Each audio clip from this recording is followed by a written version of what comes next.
नमस्कार शुभ संध्या। आज वीडियो को समस्त को स्वागत। आज आम अष्टम श्रेणी प्रथम पाठ परिवेश विषय पढ़ा। परिवेश विषय तो आम छोट बेलू ही बहुत किसी पाठ पढ़ी। परिवेश कौन, परिवेश क्या कहुए, यही सब विषय आमको भल भाव जना अच्छी। तथापि आज आम अष्टम श्रेणी रे यही परिवेश विषय को संस्कृत रे अध्ययन करवा। परिवेश क्या कहुए, परिवेश दूषित किपरि होउछि एवं यह आम सुरक्षित किपरि करबा, यही सब विषय आज आम अध्ययन करवा। ताहा सहित मातृ शब्दर प्रयोग, वाक्य किपरि आम मातृ शब्दर प्रयोग करवा से विषय मध्य विस्तृत रूप से अध्ययन करवा। ताहा सहित परिवेश पाठ रे जो सब कठिन शब्द गुड़िक रही से सब विषय मध्य अध्ययन करवा। तो विलंब न करी आज क्लास को आरंभ करवा। देखिबा कौन रही परिवेश पाठ रे। तो प्रथमे जानिबा मातृ शब्द विषय रे। मातृ शब्द होची ऋकारांत स्त्रीलिंग शब्द। जो मातृ शब्द रही है ऋकारांत स्त्रीलिंग शब्द। मातृ शब्द किपरि होची ताहा मध्ये देखिबा। माता, मातरौ, मातरः प्रथम विभक्ति। से फिर द्वितीय विभक्ति रे मातरम, मातरौ, मातृः। तृतीय विभक्ति रे मात्रा, मातृभ्याम, मातृभिः। चतुर्थ विभक्ति रे मात्रे, मातृभ्याम, मातृभ्यः। पंचम विभक्ति रे मातुः, मातृभ्याम, मातृभ्यः। षष्ठी विभक्ति रे मातुः, मातरोः, मातॄणाम। सप्तमी रे मातरी, मातरोः, मातृषु। से फिर संबोधन रे हे माता, हे मातरौ, हे मातरः। जेपरि आम मातृ शब्द होउछि सेहीपरि अन्य किछि शब्द मध्य रही जहाँ होउछि दुहितृ, यातृ, ननांद्रु, श्वश्रु। यही समस्त शब्द मध्य समान रूप से मातृ शब्द भली व्यवहार वाक्यर होइथे। तो वर्तमान परिवेश पाठ को देखिबा। प्रथमे विषयटी कौन रही विषयटी को आम संस्कृत रे प्रथमे पढ़िबा। परवर्ती समय से पैराग्राफ टी को आम प्रत्येक धाड़ी अर्थ मध्य बुझा चेष्टा करिबा। इयं भारती मनोजस्य माता। मनोजः प्रतिदिनं मातरं प्रणमति। एकदा मनोजः मात्रा सह नदीतटे भ्रमति स्म। तदा सः मात्रे निवेदयति, मातः कः नाम परिवेशः, कृपया वदतु। माता वदति, पुत्र, अस्मान् परितः यः दृश्यमानः अस्ति सः परिवेशः। यथा भूमिः, जलं, गगनं, वायुः, वृक्षाः, जीवाः च विशेषतः परिवेशः इति परिचितः। तो वर्तमान समय रे आमे प्रथमे जो पैराग्राफ टी पढ़ले प्रत्येक धाड़ी अर्थ बुझा चेष्टा करिबा। इयं भारती मनोजस्य माता। तो यही पाठ आरंभ रे कौन कह जाइछि, भारती बोली एक जड़े स्त्री लोक अछंती जहाँ पुओ हेउछंती मनोज बोली एक छुआ। कौन कह जाइछि एठारे भारती मनोजंकर माता अटंती। तो माता शब्दटी होछि प्रथम विभक्ति एक वचन। प्रश्न मध्य आसीबो, का मनोजस्य माता। मनोजः प्रतिदिनं मातरं प्रणमति। मनोज कौन करुछि, प्रत्येक दिन माँ को प्रणाम करुछि। एठार देखि पारथो मातरम शब्दटी रही। मातरम शब्दटी होछि द्वितीय विभक्ति एक वचन।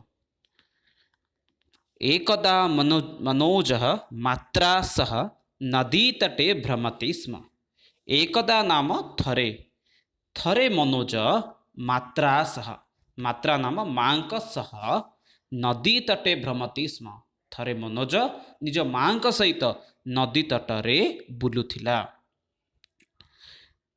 तदा स मात्रे निवेदयति, मातः कः नाम परिवेशः, कृपया वदतु। तदा नाम सही समय रे, जो समय रे से नदी पाखे बुलुथिला सही समय रे सह मात्रे निवेदयति, से माँ को निवेदन करुछि, पचारुछि, मातः माँ, कह नाम परिवेश, अर्थात परिवेश माने कौन, कृपया वदतु दयाकरी कुहंतु। तो कौन करुछि मनोज नदी तटरे जो समय बुलुथुला से समय से ता माँ को पचारिछि माँ परिवेश माने कौन आपण कुहंतु।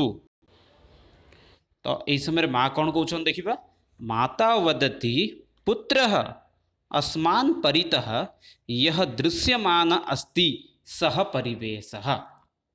माँ वदति नाम कहउछन्ति माँ कहउछन्ति पुत्र पुओ अस्मान् परितः अस्मान् नाम आम मानकर परितः नाम चारिपटे आम मानक चारिपटे यह दृश्यमान अस्ति जहाँ देखा जाउछि आम मानक चारिपटे जहाँ जहाँ देखा जाउछि ताहाकु आमे कौन बोली कहि थाउ ना परिवेश बोली कहि थाउ।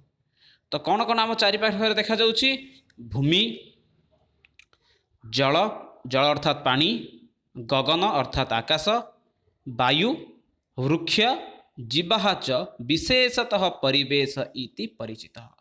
तो कौन कह जाइए आम चारिपटे जो जो जिनस गुड़िक देखा जाउछि ताहा होछि भूमि जल जल अर्थ पानी गगन अर्थ होछि आकाश गगनम अर्थात आकाश वायु वायु अर्थ होछि पवन वायु आमको देखा जाऊ नहीं किंतु वायु को आमे अनुभव करि पारछु जदि वायु न थांता ताहले आमे संसार बंची पार न थांतु। वृक्षः जीवाः च विशेषतः परिवेश इति परिचित। माँ कहउछन्ति आम चारिपाखरे जहाँ जहाँ देखा जाउछि जेपरिक वृक्ष भूमि जल आकाश वायु जीवजगत एमाने होउछन्ति विशेषतः विशेषतः अर्थ होछि मुख्यतः परिवेश बोली परिचित अटंती। तो ये थिला प्रथम पैराग्राफ। द्वितीय पैराग्राफ रे कौन घटुछि ताहा देखिबा। प्रथम पैराग्राफ रे मनोज निज माँ ठारू जानी परिछि परिवेश माने कौन। पुत्रः पुनः पृच्छति मातः केन भावेन सः दूषितः भवति। माता वदति गृहस्य अवकरद्वारा तथा च कृषिक्षेत्रे रासायनिक सारस्य प्रयोगद्वारा भूमिः दूषितः भवति। नगरस्य शिल्पगारस्य च वर्ज्यद्रव्यद्वारा जलं प्रदूषितं भवति। तैलचालितयानानां धूम्रद्वारा वायुः प्रदूषितः भवति। शिल्पगार स्थापनार्थम् अरण्यक्षेत्राणि विनष्टानि भवन्ति। वृक्षाणां छेदनं भवति। तेन वन्यजीवाः विनाशं गच्छन्ति। प्रतिदिनम् उत्तापस्य वृद्धिः भवति। आवश्यकसमये मेघाः न वर्षन्ति। तो ये थिला द्वितीय पैराग्राफ। ए पैराग्राफ थिबा प्रत्येक शब्दर अर्थ जानिबा। पुत्रः पुनः पृच्छति मातः केन भावेन सह दूषितः भवति। पुणी थरे पचारुछि माँ केन भावेन अर्थात किपरि भावरे सह नाम परिवेश किपरि भावरे परिवेश दूषित हेउछि। तो यही समय माँ कौन उत्तर देउछन देखिबा।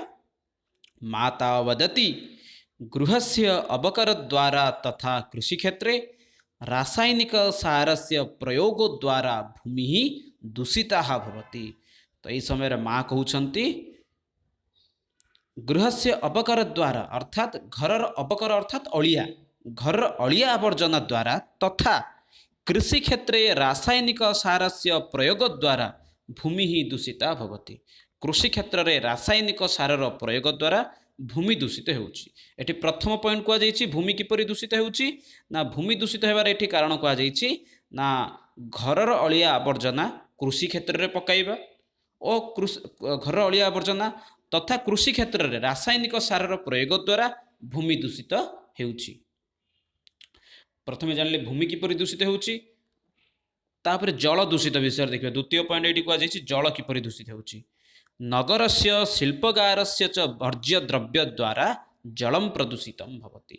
नगरस्य नाम सहरर शिल्पगारस्य अर्थात शिल्पगारर सहर और शिल्पगारर वर्ज्यद्रव्यद्वारा वर्ज्यद्रव्य अर्थ होछि खराब वर्ज्य अर्थ होछि अनावश्यक खराब द्रव्य द्वारा जलम प्रदूषितं भवति। नगर और शिल्पगारर जो सब अलिया आवर्जना अछि ताहा द्वारा सेगुड़िक जो जल रे मिसुची पानी रे मिसुची से समय रे से पानी दूषित होउछि। आमे देखि पारथुवा घर प्रायतः अलिया आवर्जना लेकिन किछि लोक पानी रे पकई दियंते जहा द्वारा पानी दूषित होता है। तृतीय पॉइंट ये देछि वायु दूषित होबार कारण कौन। तैल चालित यानानां धूम्र द्वारा वायु प्रदूषित भवति।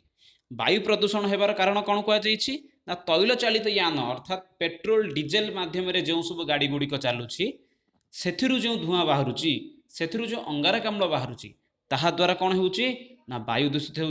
वायु दूषित अन्य अनेक किसी कारण रही जेपरिक कल कारखाना जो धूआं बाहर ताद्वारा वायु दूषित होणु ये कौन कहुच्छी ना गाड़ी जो सब धूआं बाहर से धूआं द्वारा वायु प्रदूषित होपर शिल्पगार स्थापनार्थम अरण्य क्षेत्राणि विनष्टानि भवन्ति। ये चतुर्थ पॉइंट देछि कौन देछि ना शिल्पगार स्थापनार्थम। शिल्पगार अर्थ होछि कल कारखाना। कल कारखाना गुड़िक स्थापन निमंते अरण्य क्षेत्राणि विनष्टानि भवन्ति। अरण्य क्षेत्र गुड़िक कौन होछि नष्ट हो जाउछि। वृक्षाणां छेदनम भवति। गछ गुड़िको काटी दिया जाउछि।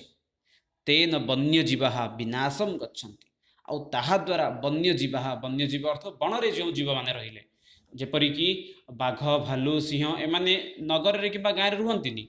मांकड़ बिलेई सुआ सारी एमाने प्रायतः सहर किंबा ग्राम देखिपार किंतु बाघ भालु सिंह बड़ बड़ हाथी विशालकाय हाथी एमाने समस्ते प्रायतः घंच अरण्य थांती किंतु कौन होउछि एही शिल्पगार गुड़िक स्थापन निमंते जेतेबेले गछ गुड़िक काटी दिया जाउछि सेही समय रे कौन होउछि ना अरण्य क्षेत्र नष्ट होउछि ताहा सहित मध्य वन्यजीव गुड़िक मध्य नष्ट हेबारे लागुछन्ति। कौन कहा जाइछि 4 नंबर पॉइंट रे शिल्पगार स्थापन निमंते अरण्य क्षेत्र काटिबा द्वारा वन्य जीवजंतु मध्य नष्ट होउछन्ति। प्रतिदिनम उत्तापस्य वृद्धि भवति। उत्ताप वृद्धि केतेबेले होउछि प्रतिदिन ही जाउछि। प्रत्येक दिन देखि पारथु आमे टीवी रे कोन ना आज पुणी थरे उत्ताप बढ़ुछि। प्रति वर्ष सूर्यंक मध्य उत्ताप बढ़िबार लागिछि। को वर्ष 40 डिग्री रहिले को वर्ष 45 डिग्री रहउछि। प्रत्येक दिन खरा मध्य बढ़ी बढ़ी लागिछि। तार कारण कौन ना परिवेश रे कौन बढ़ी ना अंगारकाम्लर मात्रा बढ़िबार लागिछि। गछ गुड़िक नष्ट हो जाउछि। एणु परिवेश रे एपरि भाबरे परिवर्तन देखा जाउछि। आवश्यक समय मेघा न वर्षन्ति। आवश्यक अर्थात जो समय आवश्यक होता है कृषक माने चाष करिथांती वर्षा ऋतु रे वर्षा होई न थाए जहाद्वारा कि कृषक मान धान फसल नष्ट हो जाउछि। विभिन्न प्रकार फसल मध्य नष्ट होउछि। कौन कहा जाइछि आवश्यक समय रे जो समय आमको वर्षा दरकार सही समय वर्षा होनी। जेपरिक वर्तमान समय ग्रीष्म ऋतु रे बात्या आसुछि तो कौन कहा जाइछि ना आवश्यक समय रे वर्षा हेउ नाही। एहापर पुणी थे ये थिला कौन परिवेश प्रदूषण होगा द्वारा आमर कौन कौन नष्ट होउछि विषय बा माँ कौन करथिले पुओ मनुष्य को बुझाइथिले। तो पुओ पुणी थे माँ किछि प्रश्न करिछि। पुत्रः मातुः सकाशात् परिवेशस्य प्रदूषण विषय जानाति।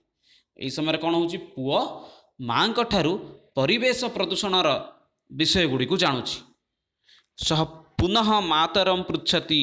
से पुणी थे माँ को पचारुछि परिवेश कथम सुरक्षित भवेत। आमे परिवेश को किपरि सुरक्षित करि परिबा। माता वदति यदि वयम गृहस्य शिल्पगारस्य च अवकरान् इतस्ततः। पुणी थे शब्दटी को पढ़ुछि अवकरान् अन्य एक शब्द रही इतस्ततः न क्षिपामः निर्दिष्टे स्थाने स्थापयामः वृक्षाणां रोपणं कुर्मः अनावश्यक वस्तुं त्यजामः तर्हि परिवेशः सुरक्षितः भवेत्।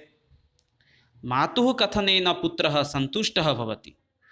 मातरि तस्य अधिकः विश्वासः अस्ति। अतः नूनम् अहं 10 वृक्षान् रोपयामि परिवेशस्य सुरक्षां च करोमि इति सः शपथं नयति। माता आनंदेन पुत्र मनोजम आलिंगति। अतः वक्तुम उचितम वृक्षः रक्ष्यति रक्षितः। तो ये पैराग्राफ रे शेष पैराग्राफ रे कौन देछि पुत्रः मातुः सकाशात् परिवेशस्य प्रदूषण विषय जानति। पुओ माँ ठारू परिवेश प्रदूषण हबार विषय सब जानी सारी। सह पुनः मातरम पृच्छति। से पुणी थे माँ को पचारिछि परिवेशः कथम सुरक्षित भवेत्। परिवेश किपरि सुरक्षित हेब। माता वदति यदि वयं गृहस्य शिल्पकारस्य च अवकरान् इतस्ततः न क्षिपामः। एठी माँ प्रथमे गोटे पॉइंट कहिसंती कौन बोली कहिसंती ଘରର ଓ ଶିଳ୍ପଗାରର ଅଳିଆ ଆବର୍ଜନାକୁ ଇତସ୍ତତ ଅର୍ଥାତ୍ ଏଣେ ତେଣେ, ଇତସ୍ତତ ବୋଲି ଏଠି ଗୋଟେ ଶବ୍ଦ ରହିଛି। ଇତସ୍ତତର ବହୁତ ଥର ମଧ୍ୟ ଆଗକୁ ମଧ୍ୟ ଭବିଷ୍ୟତରେ ଆମେ ଏହି ଶବ୍ଦର ବ୍ୟବହାର ଦେଖିବା। ଇତସ୍ତତ ଅର୍ଥ ହେଉଛି ଏଣେ ତେଣେ। ଇତସ୍ତତଃ ନ କ୍ଷିପାମଃ ନିର୍ଦ୍ଦିଷ୍ଟେ ସ୍ଥାନେ ଚ ସ୍ଥାପୟାମଃ, ନିର୍ଦ୍ଦିଷ୍ଟ ସ୍ଥାନରେ ଆମେ ରଖିବା। ବୃକ୍ଷାଣାମ ରୋପଣମ କୁର୍ମଃ, ଗଛଗୁଡ଼ିକୁ ମଧ୍ୟ ରୋପଣ କରିବା, ବୃକ୍ଷରୋପଣ କରିବା। ଅନାବଶ୍ୟକମ ବସ୍ତୁମ ତ୍ୟଜାମଃ, ଅନାବଶ୍ୟକ ବସ୍ତୁ ଯେଉଁ ବସ୍ତୁଗୁଡ଼ିକ ଆମକୁ ଦରକାର ନାହିଁ, ଯେଉଁ ବସ୍ତୁଗୁଡ଼ିକ ପରିବେଶ ପାଇଁ ହାନିକାରକ, ସେହି ବସ୍ତୁଗୁଡ଼ିକୁ ତ୍ୟାଗ କରିବା। ତହି ପରିବେଶ ସୁରକ୍ଷିତ ଭବେତ୍, ତାହେଲେ ଯାଇକି ପରିବେଶ ସୁରକ୍ଷିତ ହୋଇପାରିବ। ପରିବେଶ ସୁରକ୍ଷା କରିବାର କ'ଣ ଉପାୟ କହିଛନ୍ତି ମା ଏଠି? ଘରର ଓ ଶିଳ୍ପଗାରର ଅଳିଆ ଆବର୍ଜନାକୁ ଏଣେ ତେଣେ ନ ଫୋପାଡ଼ିକି ଗୋଟିଏ ଜାଗାରେ ରଖିବା। ବୃକ୍ଷାଣାମ ରୋପଣମ କୁର୍ମଃ, ରୋପଣମ ଅର୍ଥ ଗଛ ଲଗାଇବା। ଅନାବଶ୍ୟକ ବସ୍ତୁ ତ୍ୟଜାମଃ, ଅନାବଶ୍ୟକ ବସ୍ତୁଗୁଡ଼ିକୁ ତ୍ୟାଗ କରିବା, ତାହେଲେ ପରିବେଶ ସୁରକ୍ଷିତ ହୋଇପାରିବ। ପରବର୍ତ୍ତୀ ସମୟରେ କ'ଣ ଦେଇଛି? ପୁତ୍ରଃ ମାତୁଃ ସକାଶାତ୍ ପରିବେଶସ୍ୟ ପ୍ରଦୂଷଣ ବିଷୟଂ ଜାନତି। ଏହି ସମୟରେ ପୁଅ ମାଙ୍କ ଠାରୁ, ମାତୁଃ ସକାଶାତ୍ ଅର୍ଥ ନିକଟରୁ, ମାଙ୍କ ଠାରୁ ପରିବେଶ ପ୍ରଦୂଷଣ ବିଷୟକୁ ଜାଣୁଛି। ଏହି ସମୟରେ କ'ଣ କରୁଛି? ପୁଅ ମାଙ୍କ ଠାରୁ ପରିବେଶ ପ୍ରଦୂଷଣ ବିଷୟରେ ଜାଣୁଛି। ମାତୁଃ କଥନେନ ପୁତ୍ରଃ ସନ୍ତୁଷ୍ଟଃ ଭବତି, ଆଉ ମାଙ୍କ କଥାରେ ପୁଅ କ'ଣ ହେଉଛି? ନା ସନ୍ତୁଷ୍ଟ ମଧ୍ୟ ହୋଇଯାଉଛି। ଅତଃ ନୂନମ ଅହମ୍ 10 ବୃକ୍ଷାନ୍ ରୋପୟାମି, ନୂନମ ଅର୍ଥ ହେଉଛି ନିଶ୍ଚିତ ରୂପରେ, ମୁଁ ସିଓର ନିଶ୍ଚିତ ରୂପରେ 10ଟି ଗଛ ଲଗାଇବି ବୋଲି ପୁଅ କ'ଣ କରୁଛି? ରୋପୟାମି ଅର୍ଥ ହେଉଛି ଲଗାଇବି ବା ରୋପଣ କରିବି ବୋଲି ପୁଅ ଶପଥ ନେଉଛି। ପରିବେଶସ୍ୟ ସୁରକ୍ଷାଂ ଚ କରୋମି ଇତି ଶପଥଂ ନେତି, 10ଟି ଗଛ କମ୍ ସେ କମ୍ 10ଟି ଗଛ ମୁଁ ଲଗାଇବି, ତା ସହିତ ପରିବେଶର ମୁଁ ଯତ୍ନ ନେବି ବୋଲି ପୁଅ କ'ଣ କରୁଛି? ଶପଥ ନେଉଛି। ତାପରେ କ'ଣ ହେଉଛି ଦେଖିବା? ମାତରି ତସ୍ୟ ଅଧିକଃ ବିଶ୍ୱାସ अस्ति, ମାତା ଆନନ୍ଦେନ ପୁତ୍ରମ୍ ମନୋଜମ ଆଲିଙ୍ଗତି। ମାତରି ଅର୍ଥାତ୍ ମାଙ୍କ ଠାରେ, ମାଙ୍କ ଏଠି ମା କିଏ? ମନୋଜର ଭାରତୀ। ମନୋଜର ନିଜ ମାଙ୍କ ଠାରେ ଅଧିକ ବିଶ୍ୱାସ अस्ति, ଅତ୍ୟଧିକ ପରିମାଣର ବିଶ୍ୱାସ ଥିଲା। ମାତା ଆନନ୍ଦେନ ପୁତ୍ରମ୍ ମନୋଜମ ଆଲିଙ୍ଗତି, ଆଉ ମା ମଧ୍ୟ ନିଜ ପୁଅର ଏଇଭଳି ଚିନ୍ତନକୁ ଦେଖି, ଯେତେବେଳେ ସେ ଦେଖିଛନ୍ତି ଯେ ନିଜ ପୁଅ କ'ଣ କରିବ? କିଛି ଗଛ ଲଗାଇବା ପାଇଁ ଶପଥ ନେଉଛି, ପରିବେଶର ସୁରକ୍ଷା ପାଇଁ ଶପଥ ନେଉଛି, ଏଇସବୁ ଜିନିଷ ଦେଖିକି ମା ଆନନ୍ଦର ସହିତ ପୁଅ ମନୋଜକୁ ଆଲିଙ୍ଗନ କରୁଛନ୍ତି। ଅତଃ ବକ୍ତୁମ୍ ଉଚିତମ୍, ଏଣୁ ଆମେ ଯଥାର୍ଥରେ କହିପାରିବା ବୃକ୍ଷ ରକ୍ଷତି ରକ୍ଷିତଃ, ବୃକ୍ଷ ଆମକୁ ରକ୍ଷା କରୁଛି, ରକ୍ଷା କରିବ ମଧ୍ୟ, ଏଥିରେ ତିଳେ ହେଲେ ସନ୍ଦେହ ନାହିଁ। ତ ଇଏ ଥିଲା ଆଜିର ଆମର ବିଷୟ ପରିବେଶ ସମ୍ବନ୍ଧୀୟ। ତ ପରିବେଶ ସମ୍ବନ୍ଧରେ ପ୍ରଥମ ଜିନିଷ ରହିଛି ମନୋଜ ଏବଂ ତା ମା କଥାବାର୍ତ୍ତା ହେଉଛନ୍ତି, ଯେଉଁଠାରେ ମନୋଜ ମାଙ୍କ ସହିତ ନଦୀ ତଟରେ ବୁଲିବା ସମୟରେ ପରିବେଶ କ'ଣ, ପରିବେଶ କିପରି ଦୂଷିତ ହେଉଛି ଏବଂ ଏହାକୁ ଆମେ କିପରି ସୁରକ୍ଷିତ କରିପାରିବା, ଏହିସବୁ ବିଷୟରେ ମାଙ୍କ ଠାରୁ ସେ ଜାଣୁଛି।